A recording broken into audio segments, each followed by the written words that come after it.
ஆத்ம வணக்கம். ஆத்மபிதா சுவாமி சிவானந்த பரமஹம்சர் அவர்கள் அருளிய க்ஷேத்திரம்.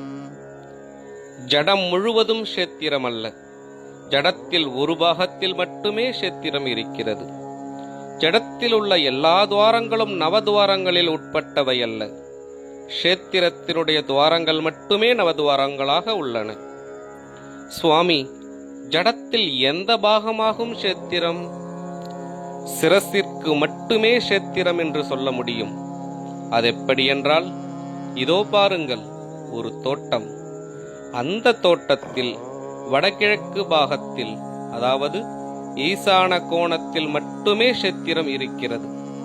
மற்ற பாகங்கள் அதை சுற்றியுள்ள இடமாகும்.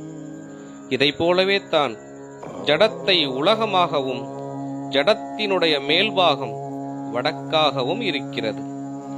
அந்த மேல்பாகமான வடக்கு பாகம் காணப்படுவது க்ஷேத்திரமாகும். அந்த க்ஷேத்திரம் சிரசாகும். அந்த சிரசில்தான் நவதுவாரங்கள் இருக்கின்றன.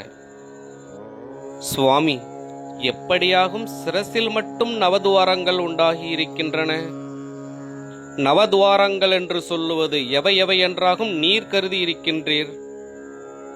நவதுவாரங்கள் என்பன 2 செவிகள், 2 கண்கள், மூக்கின் 2 துவாரங்கள், ஒரு வாய், மூத்திர துவாரமான ஒரு லிங்கம், மலதுவாரமான ஒரு குதம், இப்படி 9 என்று நான் கருதி இருக்கிறேன். நீர் நவதுவாரங்களில் லிங்கம் என்பது மூத்திர துவாரமாகும் என்றும் குதம் என்பது மலதுவாரமாகும் என்றும் சொன்னீரல்லவா? இந்த 2 துவாரங்களும் சிரசில் இருந்து வேறாகி ஜடத்தினுடைய மிகவும் கீழ்பாகத்திலாகவும் இருக்கின்றன. பாக்கி 7 துவாரங்களும் சிரசில்தானாகும்.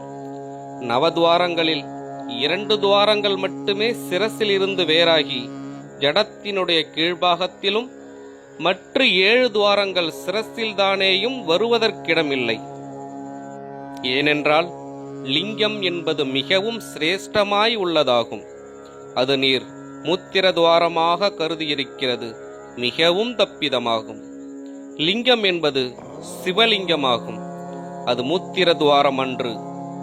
அது ஸ்திரீ புருஷர்கள் என்று சொல்லி வருகிற எல்லா சிருஷ்டிகட்கும் உள்ளதாகும். அந்த லிங்கம் க்ஷேத்திரத்திலாகும் பிரதிஷ்டித்துள்ளது. அந்த க்ஷேத்திரம் நம்முடைய சிரசாகும். அதுவாகும் 9 வாசல்கள் உள்ள க்ஷேத்திரம் எனப்படுவது. க்ஷேத்திரம் தொடரும். ஆத்ம வணக்கம்.